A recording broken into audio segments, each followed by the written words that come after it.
l'assainissement rural au Maroc, s'il vous plaît.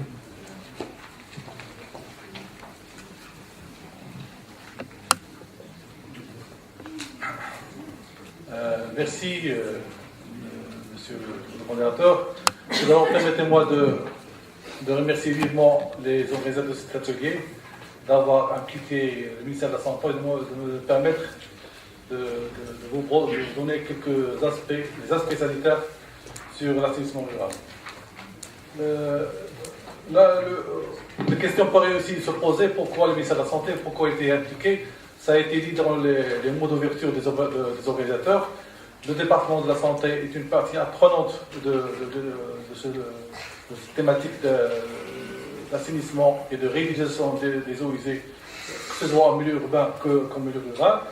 Je voudrais juste rappeler que notre ministère, notre département, a un rôle à jouer dans l'évaluation de l'impact sanitaire de la pollution des eaux, et par-delà, il pourrait contribuer à identifier les zones prioritaires où devraient intervenir les programmes PNA et PNAR. Nous sommes aussi appelés à, comme l'a rappelé Mme Johar, dans la normalisation et dans la standardisation des textes réglementaires qui gèrent ce domaine. Et nous pouvons aussi contribuer à sensibiliser les populations, puisque le volet sanitaire est un volet important pour la prise en considération de cette thématique et de faire en sorte que les populations adhèrent aux différents projets qui sont mis en œuvre. Et nous pourrons aussi contribuer à l'identification des solutions techniques, puisque dans le temps, je me rappelle des années 90, c'est Alizé là pour me le rappeler, nous étions la partie prenante au milieu rural et nous intervenons dans la mise en œuvre de petits projets d'assainissement liquide autonome au milieu rural.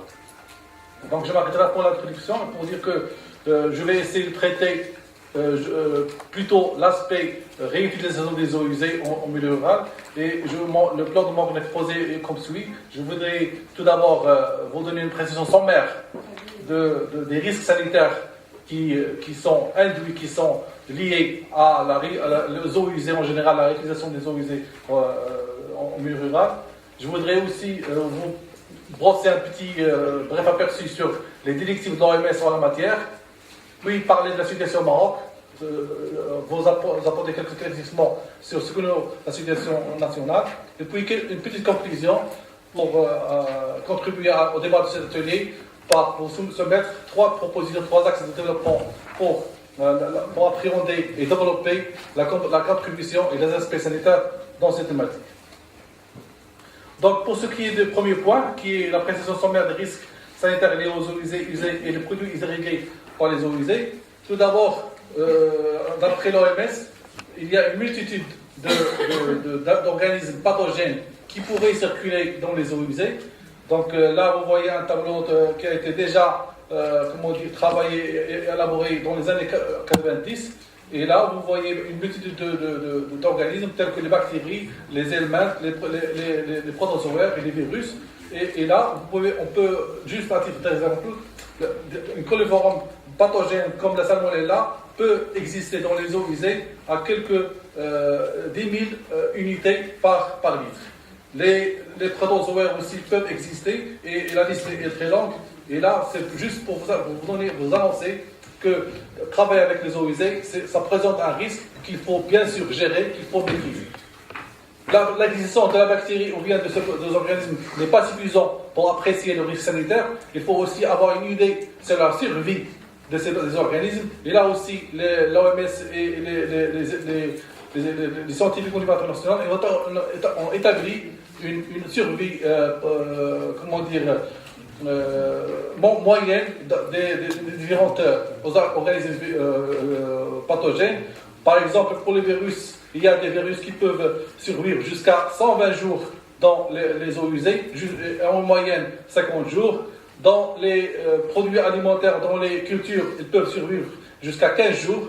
En moyenne 15 jours, ils peuvent survivre jusqu'à 60 jours. Et dans le sol, ça peut exister dans une moyenne de 20 jours. Pour les éléments, là, c'est vraiment très alarmant. Donc, par exemple, les œufs de ténia peuvent survivre dans les eaux usées plusieurs mois. dans les cultures jusqu'à 60 jours et en moyenne 30 jours, et dans les sols plusieurs mois. Donc les deux éléments sont très importants pour apprécier le risque sanitaire. Il y a ce qui existe, ce qui peut exister dans les eaux usées, mais il y a principalement la survie de ces organismes vivants dans les eaux usées. À partir de là, nous pouvons dire qu'il y a des risques qui peuvent être générés pour les travailleurs agricoles et leurs familles. Donc, pour ce qui est des helmintes et des nématodes, l'eau non traitée, bien sûr, presque un risque, mais ce qui nous accompagne le plus aujourd'hui, c'est les eaux traitées. Mais dans les eaux traitées, le risque reste résiduel pour les enfants s'ils tenent en eau helmintes d'une unité par litre. Pour les bactéries et les virus, les risques élevés de maladies pour les enfants en contact avec les eaux usées dans la teneur en coliforme ténéraux dépassent les 10 000 par unité de 100 ml. Et le risque élevé de salmonellose pour les enfants exposés à des eaux usées non traitées. Le risque d'infection aussi élevé par norovirus pour les adultes exposés aux eaux usées partiellement traitées. Pour ce qui est du protozoaire, il y a une augmentation significative du risque d'amibiase s'il y a un contact avec des eaux usées non traitées. Pour les populations qui vivent au voisinage des champs irrigués, il y a un risque d'infection bactérienne s'il y a une grande exposition aux aérosols générés par l'irrigation en mode d'arrosage et s'il y a une qualité médiocre des eaux usées utilisées qui peut varier de 10 puissance 6 à 10 puissance 8 unités de coliforme total par 100 ml. Pour les consommateurs des produits irrigués par les eaux usées, le plus grand risque, c'est les helmintes et les nématodes, puisqu'il y a un risque significatif d'helminthiase pour aussi bien les enfants que les adultes en cas d'eau non traitée. Pour les bactéries et les virus, le cas des eaux non traitées, bien sûr, présente le plus grand risque, mais il y a aussi une augmentation de diarrhée non spécifique pour les eaux dont le teneur de coliforme thermotolérant dépasserait les 10 000 par 100 ml.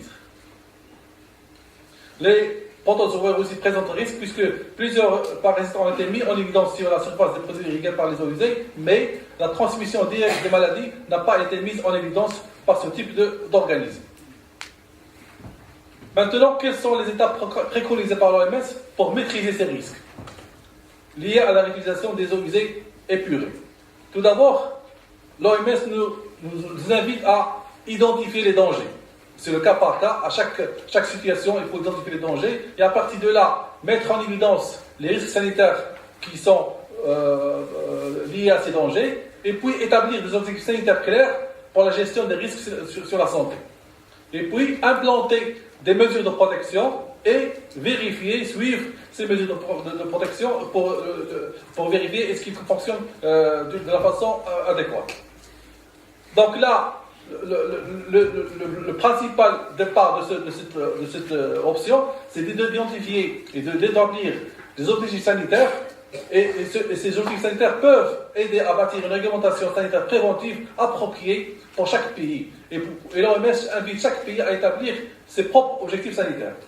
Ces objectifs sanitaires doivent identifier bien sûr des niveaux de protection pour chaque type d'exposition et sont exprimés en DALI, c'est les années de vie corrigées de l'invalidité. C'est un critère qui est utilisé par l'OMS pour bien tenir en compte aussi bien la mortalité que les invalidités causées par les maladies. Donc, l'OMS nous propose tous à prendre comme objectif sanitaire national de 10-6 DALI et cela se répercute sur le type de projet qui existe. Si nous avons une irrigation non restrictive, on devrait réduire les pathogènes d'un log de 6 à 7 et les œufs d'helmintes ne doivent pas dépasser le 1 unité par litre sur une moyenne arithmétique, etc. Donc ça dépendrait du type d'irrigation. Chaque type d'irrigation, nous avons les objectifs opérationnels à mettre en place pour faire en sorte que nous maîtrisions l'objectif sanitaire. Quelques exemples de mesures préventives pour atteindre l'objectif sanitaire. Donc bien sûr la restriction des cultures, les techniques d'irrigation, le choix des techniques d'irrigation, la maîtrise ou bien la limitation de l'exposition, les procédés et les technologies d'épuration, le stockage des eaux épurées sur une durée dépassant la durée de vie des pathogènes, la réduction des risques par le lavage et le rinçage du produit issu des champs irrigués avec de l'eau traitée et par la cuisson des produits avant leur consommation. Tous ces procédés peuvent être combinés pour essayer d'atteindre cet objectif sanitaire de 10-6 d'ALI. Donc là, c'est un exemple d'option pour réduire la charge des eaux usées. Donc il y a plusieurs options. Donc ces deux options sont les A, B, C jusqu'à H.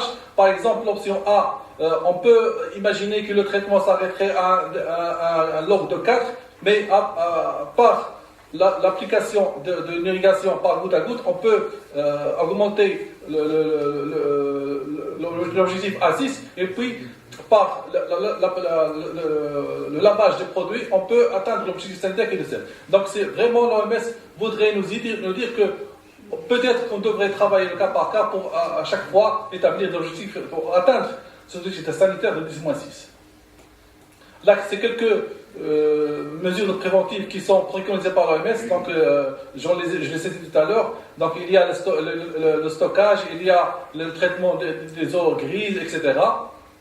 Et puis là, vous avez un tableau qui nous propose des directives, des normes en matière de concentration de pathogènes dans les eaux usées. Donc le tableau est devant vous et ça peut atteindre 10-3 pour les Shigella coli, etc. Qu'en est-il au Maroc? Donc nous avons une situation au Maroc qui se présente comme suit. Je citerai un seul exemple en termes de maladie, qui est celui des typhoïdes. Et vous voyez que cette courbe a une allure qui diminue dans le temps. Ça, c'est très satisfaisant. Et peut faire la corrélation avec les courbes qu'a présentées CFPRI dans lesquelles nous voyons la qualité des eaux est en augmentation et que le pourcentage de dépollution est en augmentation. Mais je ne vous le cacherai pas que pour nous, au ministère de la Santé, 500 cas de typhoïde qui ont été enregistrés en 2011 sont encore un problème de santé. Nous considérons toujours qu'il est presque inacceptable d'avoir de quelques cas, les cas de typhoïde qui sont en relation avec la pollution des eaux. Et nous, en 2011, ça a été quelque chose comme 500 cas. Pardon. Il y a, qu'est-ce qui gère la réutilisation des eaux usées, l'utilisation des eaux usées? Il y a le fameux décret de 98 qui interdit carrément de réutiliser une eau usée épurée et qui laisse le soin aux agences de bassin d'autoriser ou non ces types de traitement au niveau national. Il y a aussi l'arrêté de 2002 qui fixe les normes de qualité des eaux destinées à l'irrigation. C'est un arrêté qui a 36 paramètres qui sont fixés par cet arrêté, plusieurs types de paramètres bactériologiques, parasitologiques, toxiques et autres paramètres. Et les fréquences d'analyse préconisées par cet arrêté est de 4 par an à raison d'un par trimestre pour analyser les métaux lourds et de 24 par an à raison d'un tous les 15 jours pour analyser les paramètres bactériologiques, parasitologiques et chimiques. Les prélèvements d'échantillons subventionnés doivent s'effectuer à la sortie des stations d'opération. Cet arrêté est aussi venu avec une catégorisation des eaux, Donc, il a fixé 3 catégories A, B et C, et pour chacune de ces catégories, il a fixé des conditions de réalisation, les groupes exposés, les nématodes, la moyenne arithmétique des nématodes qui peuvent exister dans les eaux, la moyenne géométrique des coliformes fécaux, et puis les procédures de traitement requis. Quelques conclusions, c'est ça le plus important, quelques axes que je vous propose aux intervenants pour développer et pour appréhender les risques sanitaires qui sont liés à ces réutilisations des eaux usées. Premièrement, je vous dirais que l'évaluation de l'impact sanitaire des pratiques de réutilisation qui existent, avec ou sans le PNA, la réutilisation des eaux usées est une pratique ancestrale dans le Maroc. Donc l'évaluation de l'impact sanitaire des pratiques de réutilisation des eaux en agriculture devrait couvrir tous les risques internationalement établis. Nous avons un système de surveillance épidémiologique qui nous renseigne sur les maladies telles que le typhoïde, mais je pense que nous devons faire beaucoup plus d'efforts, surtout en termes de maladies parasitaires et en termes de maladies liées aux nématodes. Les départements concernés doivent se concerter pour mettre en œuvre la recommandation de l'OMS en matière de maîtrise des risques. Donc je vous brosser vraiment un schéma très rapide de cette approche préconisée par l'OMS, et je pense que tous les départements concernés devront travailler ensemble pour essayer d'essayer d'adopter cette démarche pour le Maroc. Et enfin, la réglementation et les normes nationales doivent être revues, à mon sens, pour les rendre réalistes et surtout plus efficace. Merci.